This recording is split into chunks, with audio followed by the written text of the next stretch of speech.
In the capital, Jakarta, it's amounted to an uprising of the urban poor, with people suffering from the worst economic crisis in decades ransacking shops and stores. Their anger is directed at President Suharto, whose autocratic rule in Indonesia has lasted 32 years. But as our Asia correspondent Matt Fry reports, may not last much longer. May the 14th, 1998. History will remember this as the day that Jakarta, one of Asia's great cities, was sacked by its own people. The day began with fresh fires and more rioting in a capital now ruled by the mob. The rage was directed against the affluent Chinese and their shops. They took the goods and sometimes also the lives. The remains of 6 people lay amongst the ashes in this room, caught in the blaze, too afraid to leave their burning home, with the mob waiting outside. The rest of the day was devoted to mayhem. There was little these people didn't take offense to. Even a traffic light was guilty. These looters took the kind of huge television set that most people dream of, but their urge to destroy was greater than their desire to keep. Sheer anarchy, reason suspended. This was one of the scores of department stores ransacked by the people from the slum next door. Anything was worth grabbing as long as it was free. Once the symbols of Asia's newfound wealth, the shopping malls have now incurred the wrath of a mob impoverished by the financial crisis. Anarchy now reigns supreme in the Indonesian capital. This is one of scores of places where rioting and looting has broken out, and the police and the soldiers are in no position to try and control it. This is now a popular uprising. Against the man in the picture, President Suharto still abroad while his city burns. After 3 decades in absolute power, the people blame him for ruining their economy. He must go down from this country. We must get out from this country, Suharto, okay? Yeah. You must make this. Intoxicated by their newfound power, many feel that they have won. And although thousands of new troops are now being deployed in Jakarta, soldiers and citizens even embrace, perhaps a sign that the army is on the people's side. Or perhaps not. It's far too early to tell.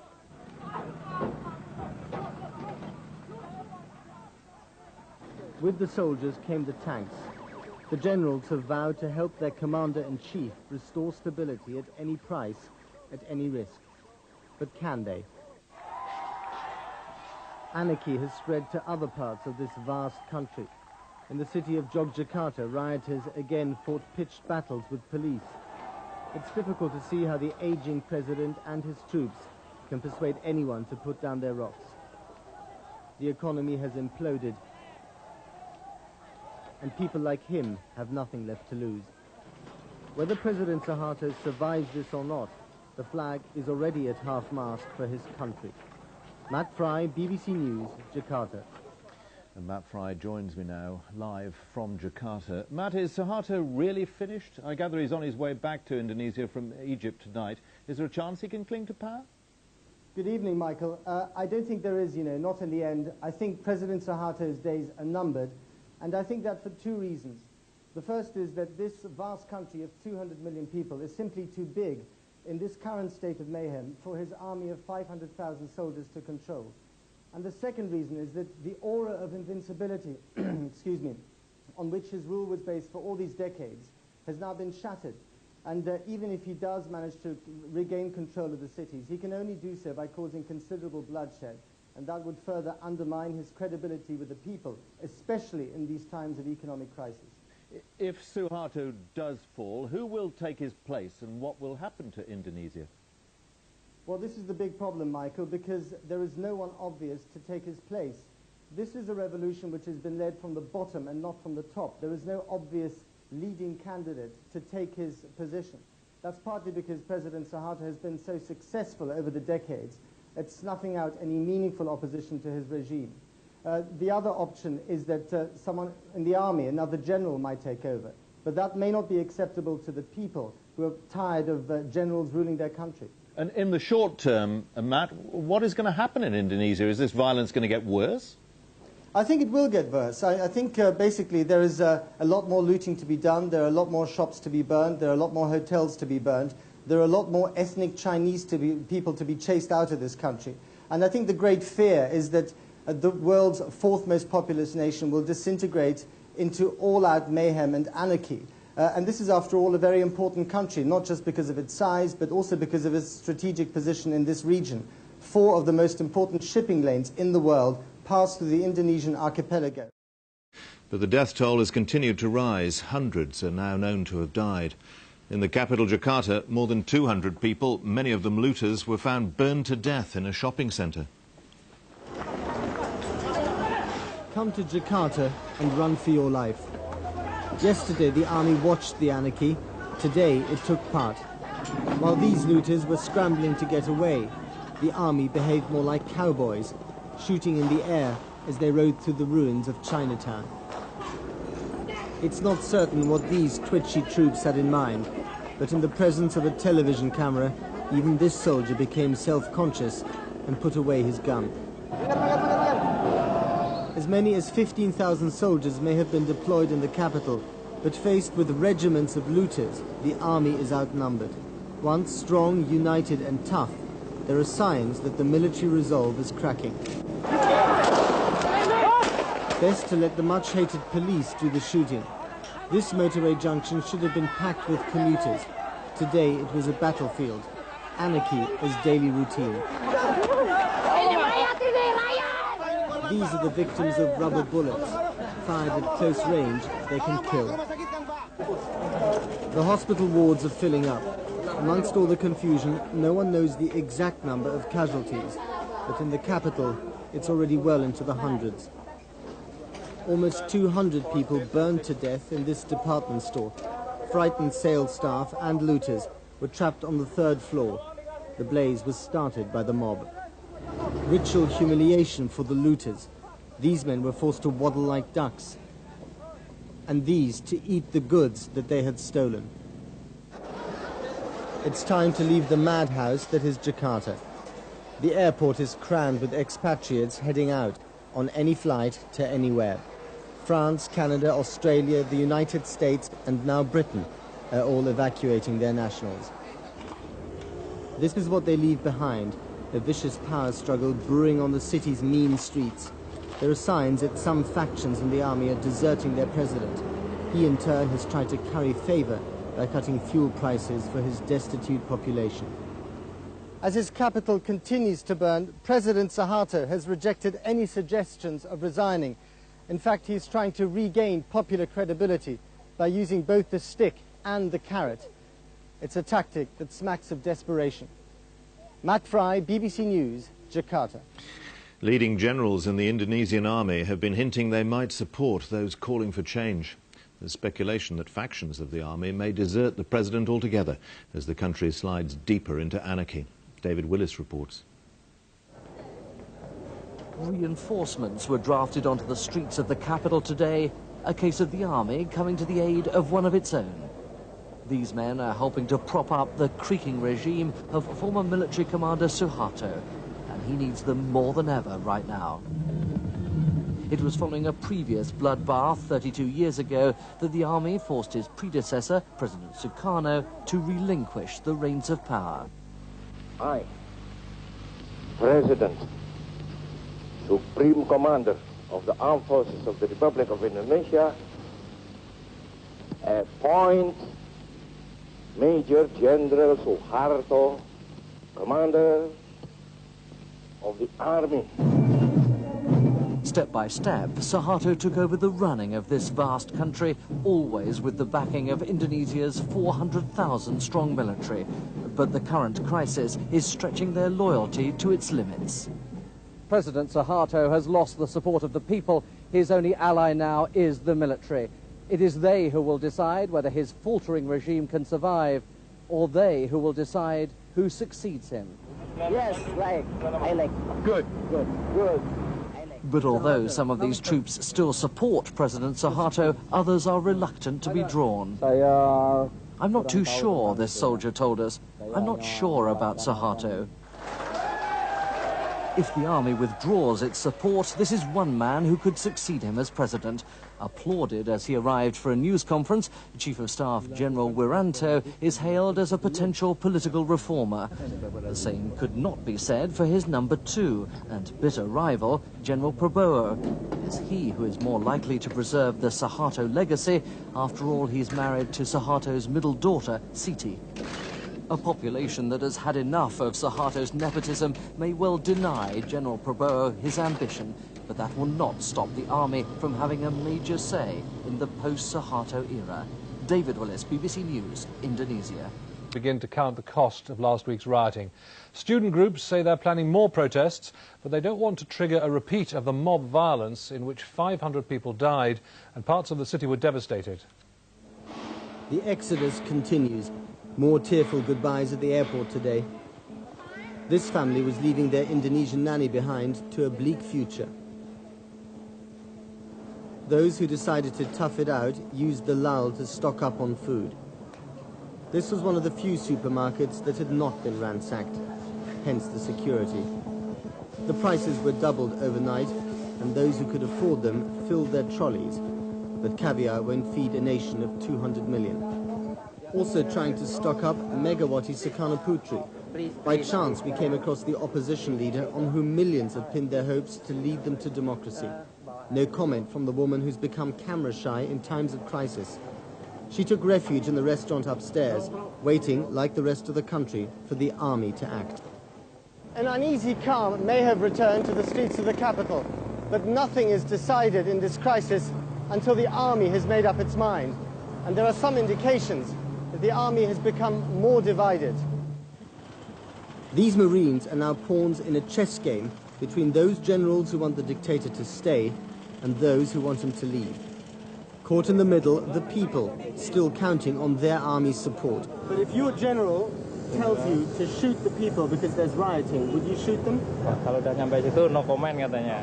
No comment for that. No comment? No. Yes. Not exactly reassuring. While the generals play politics, these soldiers were killing some time in the city of Solo, 500 miles from the capital.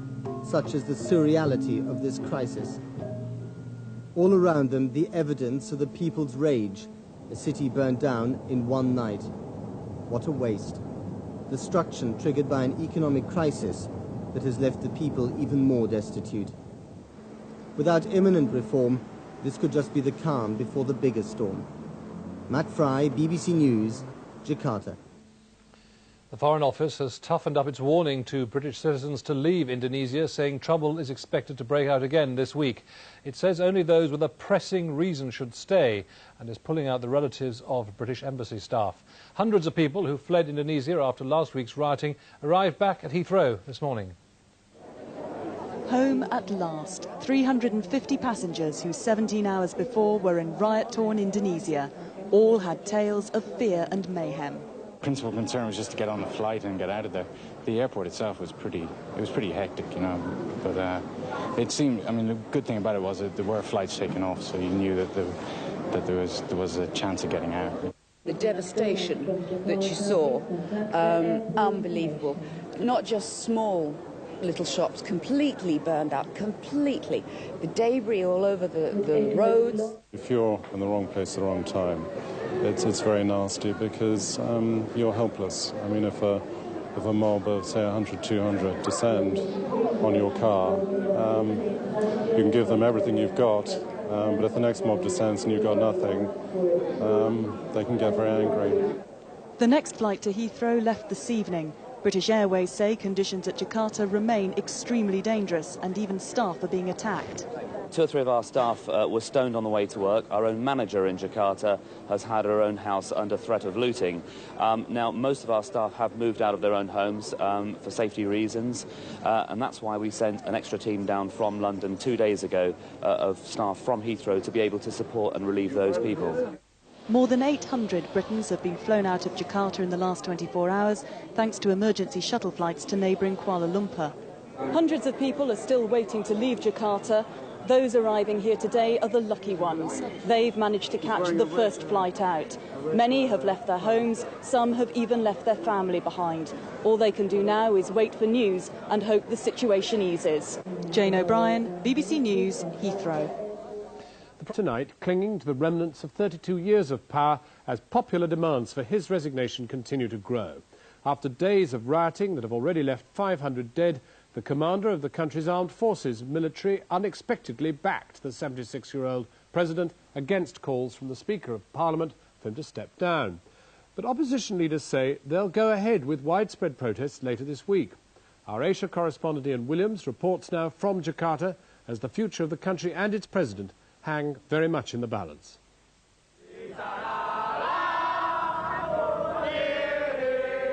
It was a day of protest and intrigue. The calls for President Suharto to go are louder than ever and surely now irresistible. But manoeuvring continues behind the scenes. The students again took the lead, eager to regain the initiative they'd lost amid the mob violence of recent days. Their target was Parliament, where several hundred were confronted by soldiers whose own loyalties have been uncertain. After a tense standoff, the security forces allowed them to enter the grounds of Suharto's hand-picked and docile Parliament. Their message, a simple one. We want Suharto down. That's only that. And so we will... And the reformation. We need reformation for economic, political, moralic, and so on. They were soon joined by the man who's emerged as the most credible of Indonesia's opposition leaders. To quit, to stand down, to go, to step down, to resign, whatever you name it, but he has to go. The students were in control of Parliament. It felt more like a celebration, and the confidence of those who've been in the vanguard of this revolt was to grow as the day progressed. The students refused to be intimidated. They vowed to step up and broaden their protest. But the real escalation is not here at the gates of Parliament, but in the growing number of former Suharto allies now openly calling for him to step down. First, a group of eminent retired generals embraced reform and were embraced by the reformers. They called on the president to go. You support the people? Yeah. Yes, of course. Do you think Suharto should go? See, yeah, but peacefully. Peacefully. And on national television, Suharto's former environment minister denounced his old boss. He likened him to a bad tooth that needed to be extracted. He's one of 5 former ministers to call on the president to step down and was forthright in an interview with Channel 4 News. There's no question about it. I think the president, much to my regret, does not hold the trust of the country anymore. He's got to go. For his own sake, if not for the sake of this nation. Then, most startling of all, Harmoko, the Speaker of Parliament and one of Suharto's closest and oldest associates, turned on his friend. Indonesia's third most powerful political figure said parliamentary leaders will meet tomorrow and ask for the resignation of the president.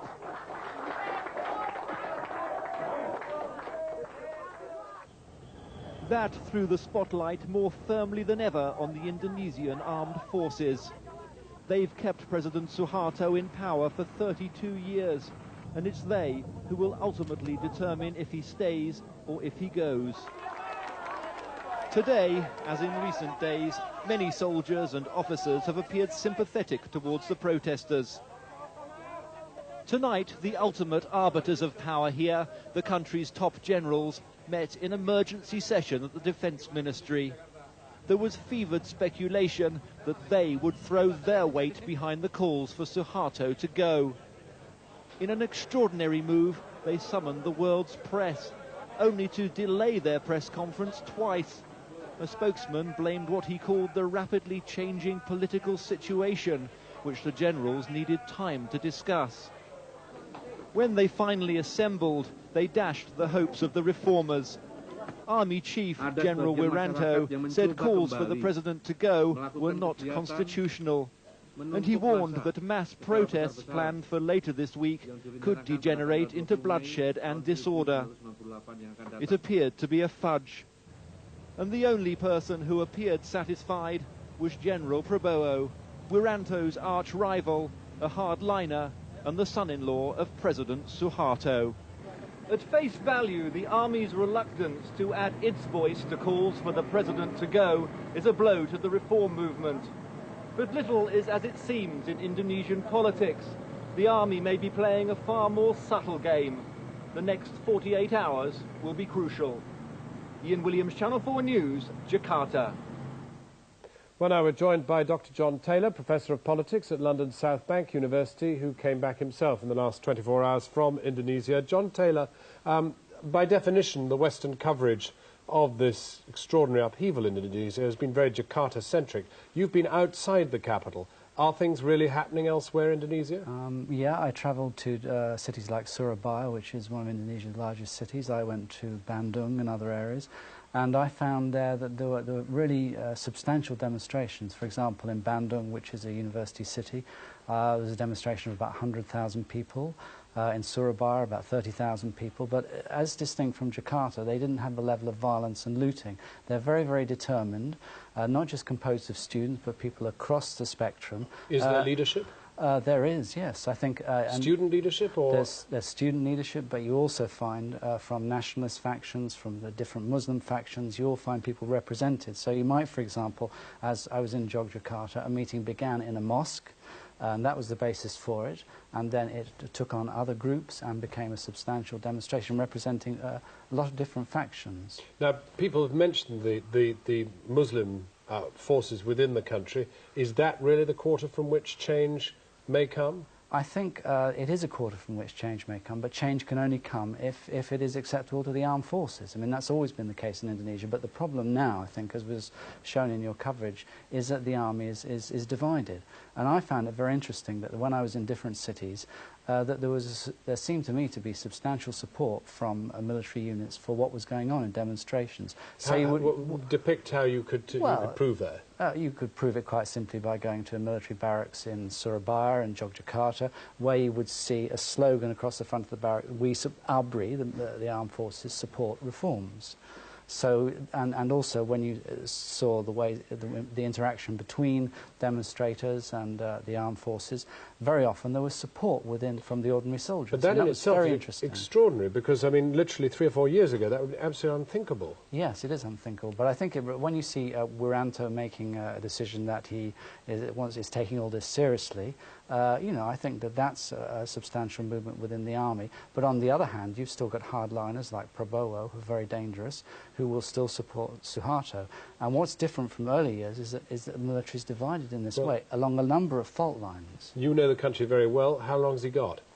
I wouldn't like to say, but I think that there could be a situation in which he could be forced to resign fairly soon. But I think that he thinks that he can carry on for a while. I think he thinks that he can restore order, and he can introduce reform, and he can negotiate with the IMF. And I still think he thinks that, but I don't think it can happen for very much longer. John Taylor, thank you very much indeed for talking with us. Now, with his first look at...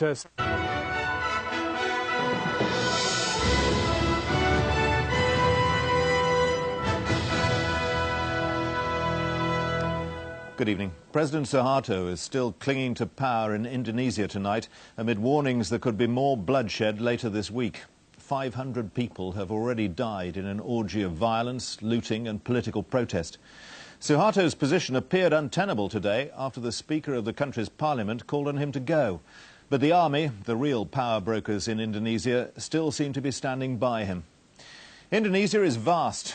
Jakarta, the capital, is at the centre of a country made up of more than 17,000 islands, with a population of 200 million, stretching 3,000 miles from east to west. President Suharto has been in power for the past 32 years. He and his family have a strong personal grip on the economy. His children run many large industries. But the Asian economic crisis has brought the country to its knees. The currency has collapsed, and most companies listed on the Jakarta stock market are technically bankrupt. For the past week, 3 BBC correspondents in Indonesia have been tracking the nation's decline. Tonight, our World Affairs editor John Simpson looks at the forces which have all but ended Suharto's rule. David Willis reports on those at the heart of the uprising. But first, our Asia correspondent Matt Fry reports on today's events in Jakarta. It was a day of rising expectations.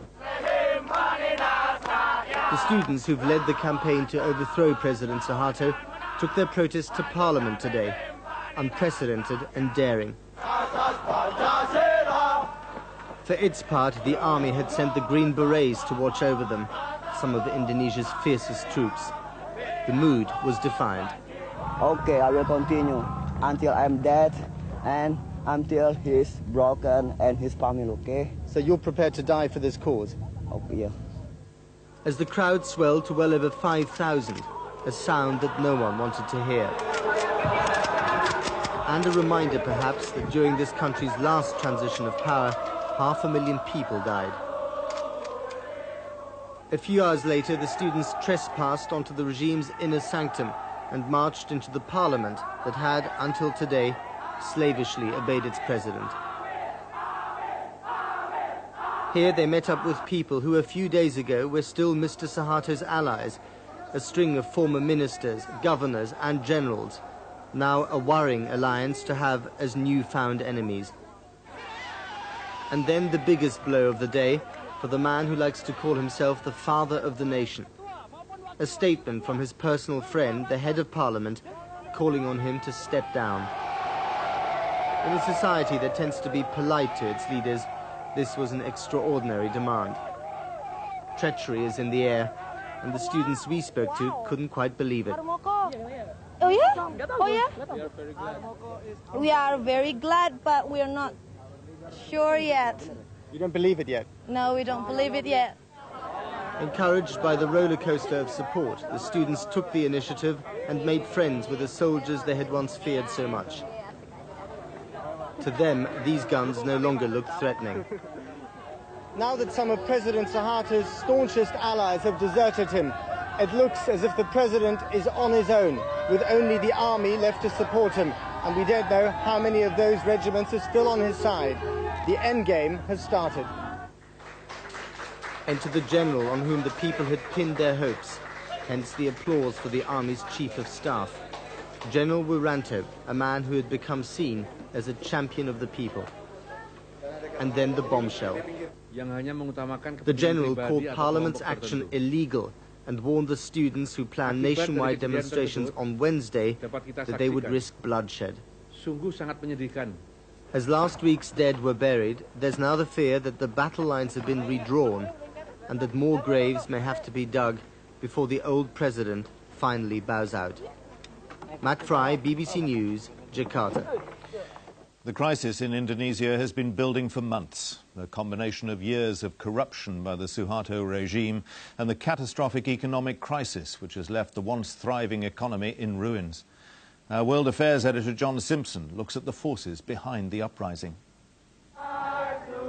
For the student activists who are President Suharto's most effective opponents, it's become a moral crusade. There were moments tonight when it all seemed like a rerun of Tiananmen Square, except that the grief over last week's killings here was mixed with a real sense of anger. They've seized on the theme of corruption and have decided it's their job to expunge it. While the meeting was going on outside, the leaders gathered round to watch the statement by the army commander, General Wiranto. And when he warned that there could be casualties if the students went ahead with their demonstration on Wednesday, the leaders were so worried they decided not to tell the students outside in case it stirred them up to violence. But afterwards, even one of the leaders who'd been shot last week was defiant. We won't be discouraged by threats, he says. We'll continue our struggle by peaceful means. But not all the opposition is peaceful, of course. Days after the orgy of looting, some fires were still smouldering. The people who caused all this destruction were just as sick of President Suharto's rule as the students, Only for them, violence was instinctive. Shopkeepers here told me they'd begged them just to take the goods and not set fire to the shops themselves. The mob ignored them and did it anyway. This kind of anger has only been whetted. It could easily break out again. For most law-abiding people, things have become so bad they too have instinctively turned against the old system. With the currency collapsing, huge queues built up for cash in some banks today. There's been no danger of violence here. Soldiers weren't needed. There's just a paralyzing anxiety. It's so frightening that we just don't have any means of any contingency plans, of any plans. I mean, you don't have any way. Outside, the gates were shut. No more withdrawals from here.